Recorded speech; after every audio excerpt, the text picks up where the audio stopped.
મારા પ્રિય સર્જક આ વિષય અંતર્ગત આપણા પ્રિય કવિ રમેશ પારેખ વિશે વાતચીત કરી રહ્યા છે ડૉક્ટર નિયતિ અંતાણી તથા ત્રિલોક સંઘાણી.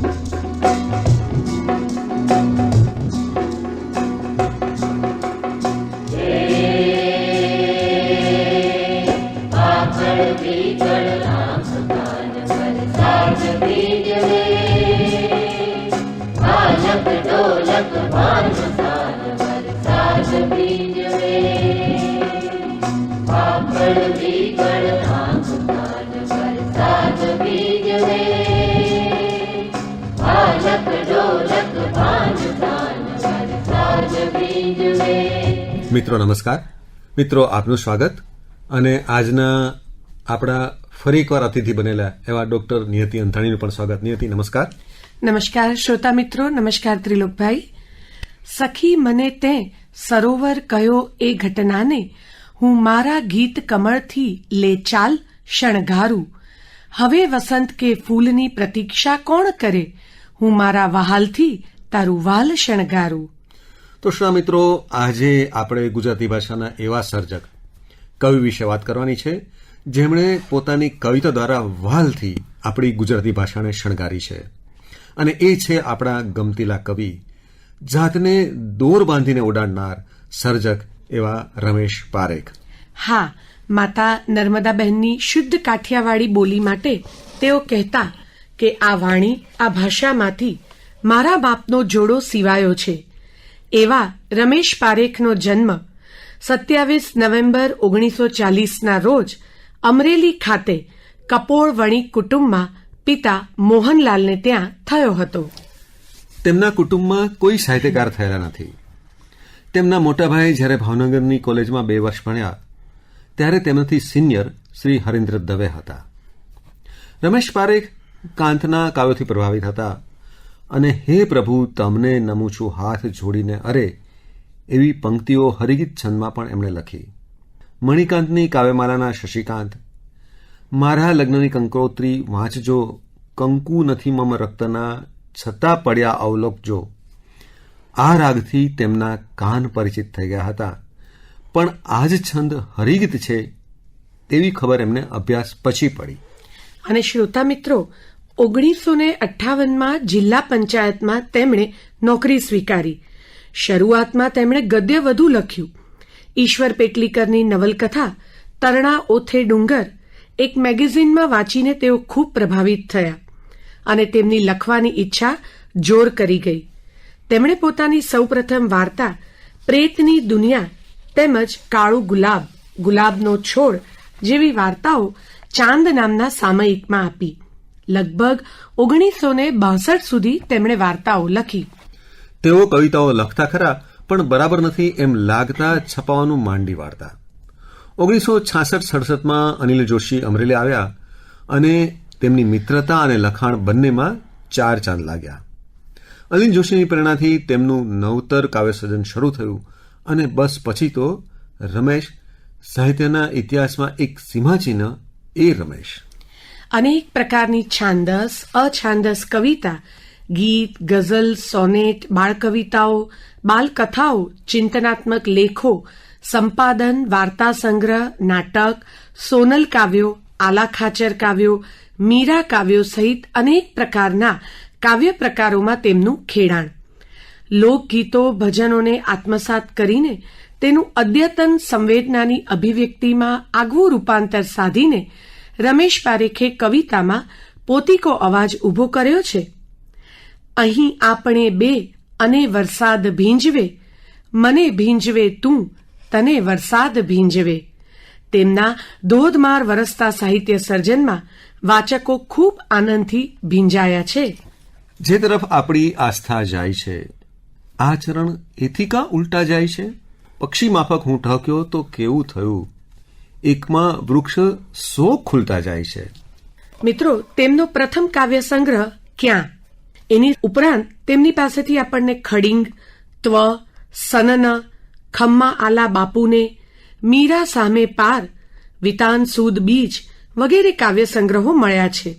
6 અક્ષરનું નામ આમ તો એમનું ઉપનામ પણ કહી શકાય, એ એમની સમગ્ર કવિતાનો ગ્રંથ છે અને તેની બધી જ નકલો એક જ વર્ષમાં વેચાઈ ગઈ એ આ કવિની લોકપ્રિયતા સૂચવે છે અને તેની બીજી આવૃત્તિ 1992માં પ્રગટ થઈ. આ પછી પણ તેમની પાસેથી છાતીમાં બારસાક, સ્વાગત પર્વ જેવા કાવ્ય સંગ્રહો આપણને મળ્યા છે. મિત્રો, સર્જકતાથી ઉભરાતા આ કવિની કવિતામાં સંગીત અને ચિત્રાત્મકતાનો સુમેળ થયો છે. ભાવ, ભાષા અને અભિવ્યક્તિમાં તાજગી, નવીનતા અને વૈવિધ્ય પ્રાપ્ત થાય છે. તેમણે અનેક કાવ્યરૂપોમાં સર્જન કર્યું છે, પણ ગીત અને ગઝલ પર વિશેષ પ્રભુત્વ છે. એમના અનેક ગીતો લોકકંઠે સચવાયા છે. એમના ગીતોમાં, કાવ્યોમાં પ્રકૃતિ અને પ્રેમ એ મુખ્ય વિષયો છે. તેમની ગઝલોમાં પણ તાજગી જોવા મળે છે. ગઝલમાં કેટલીક વાર આત્મખોજનો સૂર પણ આપણું ધ્યાન ખેંચે. કાળ સાચવે પગલા તેમના મિત્ર નીતિન વડગામા વડે સંપાદિત અને પ્રકાશિત મરણોત્તર કાવ્યસંગ્રહ છે. મિત્રો, માત્ર કવિતાની જ વાત નથી, પણ તેમણે સ્તનપૂર્વક નામનો વાર્તા સંગ્રહ આપ્યો છે, તો ત્રિઅંકી નાટકો પણ લખ્યા છે, જેમાં સગપણ એક ઉખાણું, સૂરજને પડછાયો હોય અને રમૂજી નાટક તરખાટનો સમાવેશ થાય છે. તેમના નિબંધ સંગ્રહો પણ છે, જેમાં હોંકારો આપો તો કહું, ચાલો એકબીજાને ગમીએ, સર્જકના શબ્દને સલામ, એવી જ રીતે ગીરા નદીને તીર કાવ્ય સંગ્રહ અને આ પડખું ફર્યો લે ગઝલ સંગ્રહનું સંપાદન પણ કર્યું છે. મિત્રો, રમેશ પારેખની ઓળખ બાળકોના ભેરુ તરીકેની પણ છે. હાઉક, ચી, હસીએ ખુલ્લમ ખુલ્લા, ચપટી વગાડતા આવડી ગઈ એ બાળ કાવ્ય સંગ્રહો છે. ચી, હાઉક જેવા બાળગીતો વાંચીને અમારી પેઢી મોટી થઈ છે. દે તાલી, હફરક લફરકની બાળવાર્તાઓ મોટાઓને પણ લલચાવે છે.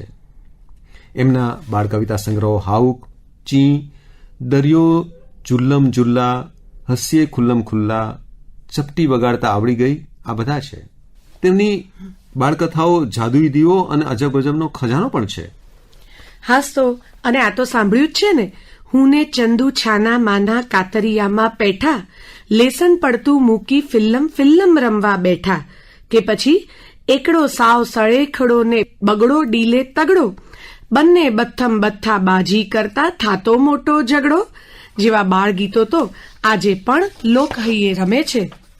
રમેશ પારેખને 1982માં નર્મદ સુવર્ણચંદ્રક, 1986માં રણજીતા સુવર્ણચંદ્રક, 1994માં દિલ્હી સાહિત્ય અકાદમીનો પુરસ્કાર, ગીજુભાઈ બદરકા સુવર્ણચંદ્રક, કલા ગૌરવ સુવર્ણચંદ્રક, ગુજરાત રાજ્ય ફિલ્મ એવોર્ડ, ક્રિટિક્સ એવોર્ડ અને અન્ય ઢગલો પુરસ્કારો મળ્યા છે. શ્રોતા મિત્રો, રમેશ પારેખની વિશિષ્ટતા હોય તો તે એ છે કે લોકોના હૃદયમાં ઉતરી જાય તેવી રચનાઓ આપવી. સાંભળતા પહેલા તો વહેમ જાય કે આ લોકગીતો નથી ને, એટલી સરળતાથી તેઓ જન સમુદાયની લાગણીને સમજી શક્યા છે અને એટલી અસરકારકતાથી અભિવ્યક્ત પણ કરી શક્યા છે.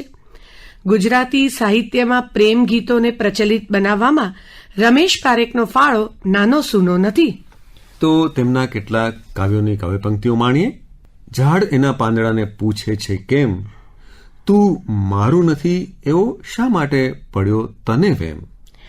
મીરા કે પ્રભુ, અરજી થઈને ઊભા છીએ લો વાંચો, પગથી માથા લગી હાંસીઓ પાડી લખ્યા વાંક, આજુબાજુ લખી બળતરા વચ્ચે લખ્યો થાક.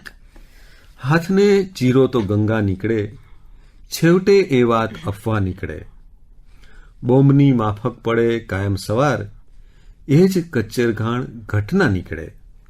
કે પછી બંધ પરબીડિયામાં મરણ મળે તમને, બચી શકાય તો બચવાની પળ મળે તમને. હા, અને મિત્રો, તેમના ચિંતનાત્મક અને આધુનિક કાવ્ય પણ એટલા જ નોંધપાત્ર છે. આવો એક વાતમાં એમનું કાવ્ય માણીએ. સડકની વચ્ચોવચ સાવ કાગડો મરી ગયો, ખુલ્લે ખુલ્લો બન્યો બનાવ, કાગડો મરી ગયો. આ કાગડો મર્યો કે એનું કાગડાપણું મર્યું, તું એ સિદ્ધ કરી બતાવ, કાગડો મરી ગયો.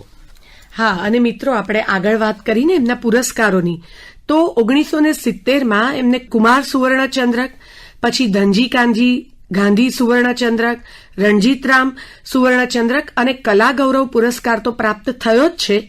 એ સિવાય નર્મદ સુવર્ણચંદ્રક કે ગીજુભાઈ બધેકા સુવર્ણચંદ્રક ઉપરાંત શ્રી અરવિંદ સુવર્ણચંદ્રક જે રાજ્ય કક્ષાનો ગુજરાત સાહિત્ય અકાદમી પુરસ્કાર પણ તેમને મળ્યો હતો.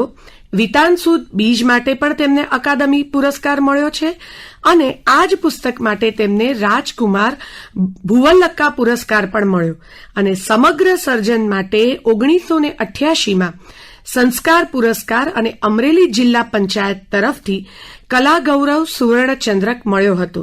તો 2004માં નરસિંહ મહેતા પુરસ્કાર અને 82-83ની સાલમાં નસીબની બલિહારી ચલચિત્ર અને 93-94માં માનવીની ભવાઈ ચલચિત્ર માટે શ્રેષ્ઠ ગીત રચનાકારનો પુરસ્કાર પણ તેમને ગુજરાત રાજ્ય ફિલ્મ એવોર્ડમાં મળ્યો હતો.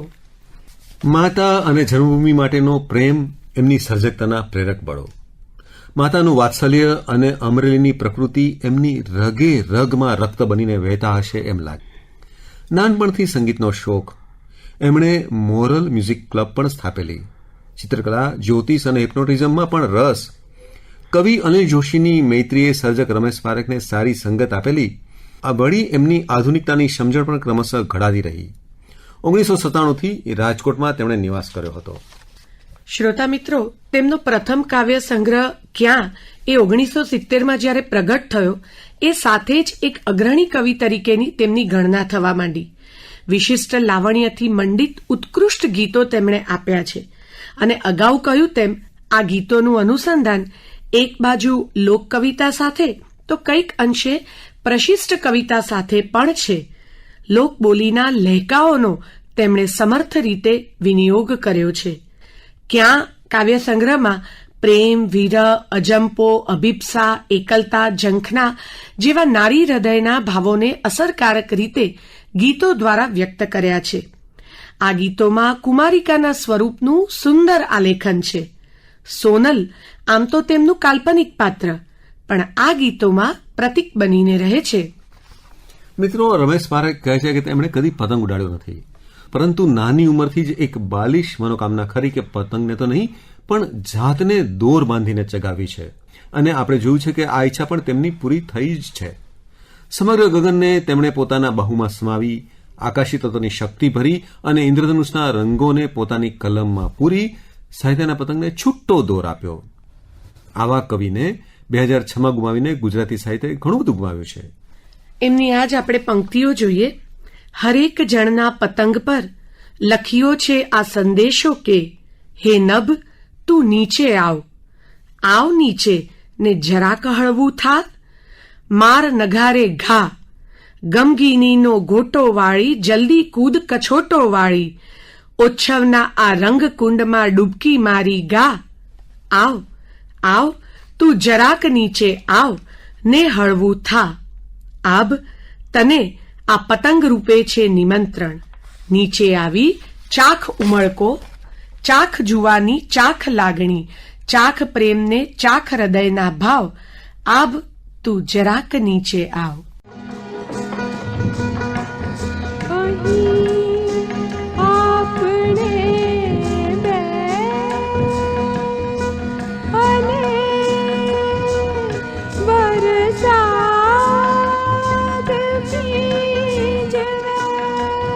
મને ભીજવે તું, તને વરસાદ ભીજવે.